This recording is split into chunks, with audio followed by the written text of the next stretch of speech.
picking and choosing in the space of possible experience, would you grant that there are experiences you haven't had and you don't know what you're missing?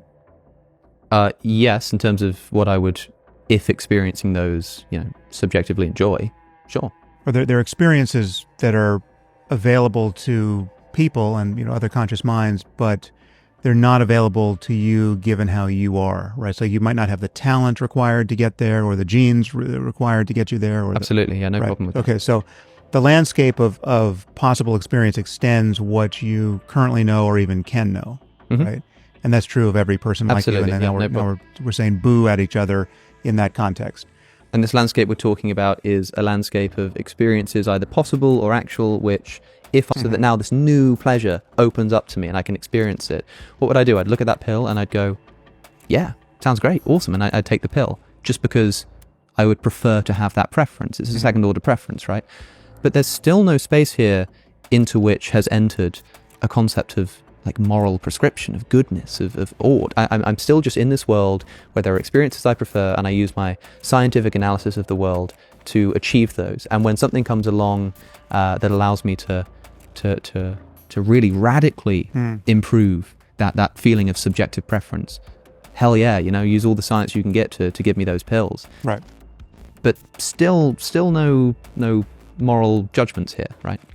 Well, there are potentially, but they might not be necessary. I mean, like, as long as you're going to concede that you might not know what you're missing, if you might not know how good life could be if you only made certain changes to yourself or to your thinking. Going to get me what I want and which things aren't. So I start acting in accordance. Yeah. Then we all get together, and because it's going to be good for me if I work with this person, we work together and we start developing maybe this pill, and then somebody comes over on a boat and says, hey, there's this great thing that you don't even know that you're missing, give it a go. And I'm so open-minded that I'm like, yeah, sounds awesome. And the pleasures are just increasing and increasing all the time. And again, like the end, end scene, story's over. That's the picture for me. Right. Because if it is the case that there are in fact moral values in the world, like there is this thing called objective moral truth. The picture I've just painted, as far as I can see, doesn't contain it. So I what's think it does. wrong about that picture? Where's it gone wrong? No, the more we fill in the blank spots in that picture, the more I think we get everything we could conceivably want by any talk about right and wrong, good and evil. So I mean, just give yourself a desert island and maybe add another person. So you're Adam and Eve, right? And you're building the world. Change and all that, but I'm broadly attracted to this view that when we make ethical statements or pronouncements, we're essentially just expressing emotions at each other. And so when I say that murder is wrong, I'm sort of expressing some kind of distaste, or I'm expressing something akin to saying, don't do that, which is just like a command. It doesn't have any truth value. It's not even subjectively true or false. It's just like a command or an expression. And so if that's the case, then this sort of ethical talk is completely different to the picture that you're painting. And so no, not really. I can translate some of that into the picture I'm painting, because again, it sounds like to say that it's just a statement about the way we feel or might feel. Well, it's not. To be clear, it's not a statement about how we feel. It is the expression of the feeling. So the mistake that's often made with emotivism is when I say murder is wrong, I'm not saying something like I don't like murder or I feel bad towards murder. Because that can be true and false, as we were discussing earlier. It can be true that I don't like murder. It's the expression of the dislike to the murder. So AF famously has it as just going, boo, murder. That's not something that has any kind of truth value. And boo doesn't, but you're granting that it is possible to not like murder, and that could be an objective state of a subjective system. Yeah, that's no problem at all. Yeah, sure. Okay. And so I find myself in a world where I put my hand on a hot stove, and when I do, I go, I don't like that. And it's objectively true that I don't like that. Cool. And so I look around the world, and there are certain experiences that are going to make me suffer and some that are not. And so I pick the ones that don't make me suffer because I prefer them. And that's it, man. That's the story. Okay, well, let's build from there. So that's you as the emotivist, picking and choosing in the space of possible experience. Would you grant that there are experiences you haven't had and you don't know what you're missing? Yes, in terms of what I would, if experiencing those, subjectively enjoy. Sure. Right. So, and it might be, there are circumstances where, or there are experiences that are available to people and, other conscious minds, but they're not available to you given how you are, right? So you might not have the talent required to get there, or the genes required to get you there, or Absolutely. Yeah, no right. problem with that. Okay. So the landscape of possible experience extends what you currently know or even can know, right? And that's true of every person like you. And then now we're saying boo at each other in that context. And this landscape we're talking about is a landscape of experiences, either possible or actual, which if I were to experience them, I would go, yay. I'd go, yeah, sure, great. But the yay, the thumbs up and thumbs down can be increasingly strident, right? I mean, like there are experiences that are so good. Absolutely. That you'll have the experience of everything that's happened up to me, up to this moment in my life, it was comparatively worthless compared to this experience that I'm now having. Sure. Right? And obviously the opposite is the case. So what do you make of the fact that these experiences exist, right? And they're radically different, and that there are right and wrong answers with respect to how to get from one to the other. It's not, you don't randomly get just hurled toward one or the other. Sure. There are, at every level that we can understand ourselves scientifically, from the genome on up, so genetics and neuroscience and psychology and sociology, if that were actually a science, economic systems, everything, there's every contribution to a possible change in the character of our experience can be more or less well understood. Absolutely. Rationally. Yeah, no problem with that either. Okay. So all those converging lines of fact-based discussion can be brought to bear on this navigation problem. Yeah. Right. So because I've got this subjective preference to reach this peak, I can use all of the scientific resources available to me to go and reach. Alex O'Connor defends emotivism. When we say murder is wrong, we're not stating truth, but expressing emotion, like booing at a match. That view, taken from A.J. Ayer and C.L. Stevenson, reduces ethics to noise. But Sam Harris dismantles it. Morality, he argues, is rooted in facts about human well-being, not in preferences disguised as principles. The evidence is overwhelming. The World Happiness Report shows that societies with lower corruption, stronger institutions, and higher social trust consistently report greater life satisfaction. Neuroscience proves that poverty and violence alter brain function, impairing learning and shortening lives. Economic studies demonstrate that inequality and instability directly erode health and social cohesion. These are not opinions, they are measurable realities. History reinforces Harris's case. The documented decline of homicide, slavery, and torture, alongside rising literacy and falling child mortality, tracks with the growth of secular governance, science, and human rights. Flourishing increased not because people shouted louder boos and yays, but because real conditions changed. Harris's point is stark. Morality is not emotion. It is a domain of truth, grounded in the facts of what helps or harms conscious beings. Other element to this, which is you've got your preference weights such as they are now. You got the factory settings, but you didn't pick your parents, you didn't pick your genes, you didn't pick the factory, you didn't pick your culture and the world into which you were born, and you've been tuned up by forces beyond your control. Yep. Now we have something like a completed science of the mind, and you can actually change your preferences. Okay. Right. And there's this additional question of whether you should do that, whether that would be a good thing to do, but good as measured by what? Well, in my universe, we don't have terms like good yet. That hasn't entered into the picture. So you'll just say boo differently if we change those weights, right? So let's say like somebody offers me the opportunity to take a pill, and let's say that in this world I don't really like music that much. Right. So I don't really care for it, whatever. And I can take a pill that's suddenly going to turn me into this great music lover where I'm going to experience this brand new joy. And although right now my preference isn't to enjoy music, so it doesn't seem to matter to me, I can change my preferences so that now this new pleasure opens up to me and I can experience it. What would I do? I'd look at that pill and I'd go, yeah, sounds great, awesome. And I'd take the pill just because I would prefer to have that preference. It's a second order preference, right? But there's still no space here into which has entered a concept of like moral prescription, of goodness, of ought. I'm still just in this world where there are experiences I prefer, and I use my scientific analysis of the world to achieve those. And when something comes along that allows me to really radically improve that feeling of subjective preference, hell yeah, use all the science you can get to give me those pills. Right. But still no moral judgments here, right? Well, there are potentially, but they might not be necessary. I mean, like, as long as you're going to concede that you might not know what you're missing, if you might not know how good life could be if you only made certain changes to yourself or to your thinking or to your culture, right?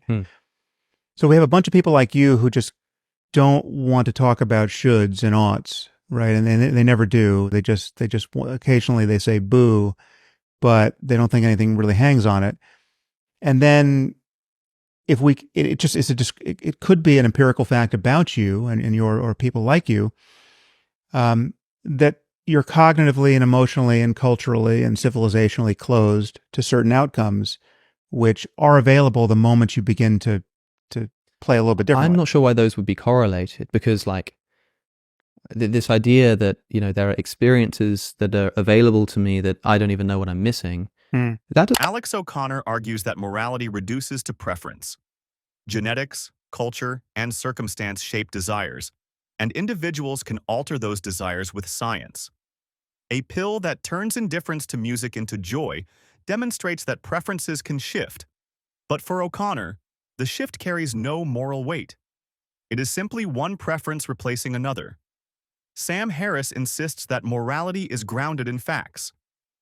Global health data shows the impact of concrete interventions.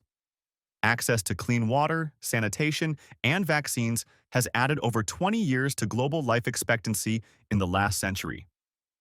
The World Bank records that extreme poverty dropped from 42% of the global population in 1981 to less than 10% today, with billions gaining access to education, housing, and opportunity. Neuroscience establishes that chronic stress from poverty and violence damages the brain, reducing memory and decision-making. Stable, educated environments strengthen cognitive development and improve well-being. History demonstrates the same pattern. The abolition of slavery ended a system that extracted labor through suffering and systematically erased human potential. Universal education expanded literacy and created societies capable of producing innovation at scale. Child mortality fell by over 60% since 1990, with millions of lives preserved through medicine and public health.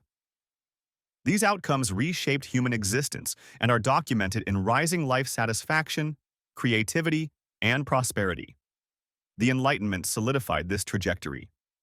Thinkers such as Hume, Spinoza, Voltaire, and Paine rejected divine command and rooted morality in reason, experience, and human welfare. Their work laid the foundation for modern rights, democracy, and secular institutions. These ideas produced measurable results: legal equality, scientific progress, and protections for individual autonomy. Institutions that resisted this shift preserved hierarchy and stagnation. Those that embraced it advanced the conditions of life on every front. Moral talk cannot be dismissed as noise when the conditions that allow humans to thrive are recorded with such precision. Civilizations that entrenched hierarchy limited the possibilities of their people. Scientific and social reforms altered those conditions, producing longer lives, healthier bodies, and minds capable of new achievements. These are not abstractions. They are empirical realities that define what it means for human beings to flourish. Harris places morality within this framework of truth. Questions of right and wrong are answered in the same way as questions of health or engineering, through evidence of what sustains or destroys human lives. The expansion of rights, the reduction of violence, and the preservation of life are not matters of opinion. They are achievements visible in data, history, and lived experience. Morality exists in the facts of human flourishing. To ignore this is to ignore the story of progress written into the last 2 centuries of human history.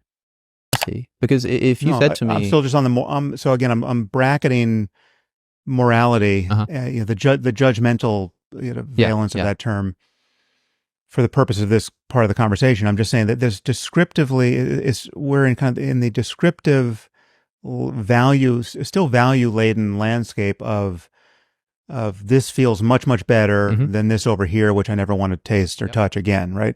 Crucially, just for clarity, I would say, in my view here, this is subjective value. Well, These are it's subjectively subjective, but these valued. are objective facts about conscious systems. Objective facts about how to best achieve what one subjectively values. Yeah, but that turn doesn't do anything deflationary for me. It's just there are certain things that only exist as uh, appearances in consciousness, right? That is their ontological status, Uh huh. right? There's no even if we could later correlate them with other states of the physics of things, um, it's just you can't conceptually reduce them. You can't. There's no the there is as conscious experiences, hmm right? And I would say consciousness itself is one of those things. It's just Mm. that the only evidence for consciousness in this universe is as consciousness, right? It's like there's no Sure. evidence in a brain that consciousness is a thing, right? Okay. Um, So is there something from this picture that we've been painting so far where I've started in a world. I don't know why I'm imagining like I'm on some desert island, like we're starting mhm, from scratch, you know, like the opening Minecraft game or something. I'm just here in this world, and there are things I prefer and things that I don't, and I start to learn scientifically through observation which things are going to get me what I want and which mhm. things aren't. So I start acting in Yeah, accordance. Then we all get together, and because it's going to be good for me if I work with this person, we work together and we start right. developing maybe this pill, and then somebody comes over on a boat and says, hey, there's this great thing that you don't even know that you're missing, you know, give it a go. And I'm so open-minded that I'm like, yeah, sounds awesome. And the pleasures are just increasing and increasing all the time. And again, like the end, you know, end scene, story's over. That's the Mhm. picture for me. Right. Because if it is the case that there are in fact moral values in the world, like there is this thing called objective moral truth. The Mhm. picture I've just painted, as far as I can see, doesn't contain it. So Well, I think what's it does. wrong about that picture? No. Where's it gone wrong? No, the more we fill in the blank spots in that picture, the more I think we get everything we could conceivably want by any talk about right and wrong, good and evil. So I mean, just give yourself a desert island and maybe add another person. So you're Adam and Eve, right? And you're building the world anew, and then the question is again, there's just two of you, and you have a navigation problem even there, right? And Mhm. you would even have a navigation problem alone, but let's make it a little more complex. So there's two of you, and now the question is, how can you live so as to maximize everything that would be rewarding, good, uh, yum? I want more of that. Yeah. Well, Uh, that is what they would in fact be doing, but there would be no. okay, but no, but again, the crucial thing to admit is that there are right and wrong answers. That there are very real and very different possibilities in the space of all possible experience that can be actualized. There's some they couldn't possibly get to in a normal human lifespan because two people's just not enough to get you those things, right? But you know that there's a range of right and more wrong answers open to them as to how to maximize what I'm calling their well-being, right? And the first answer is, they could both pick up large rocks and start smashing each other in the face, right? Now that would be a bad answer to this. It's a possible answer. It will give them some immediate feedback as to what life is like when you do that. Be the wrong way to get their well. Wrong way, and it just closes the door to other kinds of collaboration that we know are going to be objectively better if better means navigating away from the worst possible misery for everyone and towards something, or in your emotivist terms, fewer booze and more yums, just getting, I mean, the character of experience will change, and will change by virtue of whatever laws of nature underwrite the character of conscious experience, right? And That's right. again, we can understand those laws at every level that we attempt to understand anything, from genetics on up. Alex O'Connor describes morality as preference. People inherit their genes, their upbringing, and the culture that shapes them. Desires are formed by circumstance, and science can even alter those desires. A pill that turns indifference to music into joy only adds another layer of preference. In this picture, morality never enters the frame. Sam Harris answers with evidence. Human well-being is measurable. Global life expectancy rose from 31 years in 1900 to more than 73 today, driven by sanitation, vaccines, and nutrition. The World Bank shows extreme poverty fell from 42% of the world's population in 1981 to under 10%, moving billions into safer, healthier conditions. UNICEF reports that child mortality declined by almost 60% since 1990, saving more than 100 million young lives.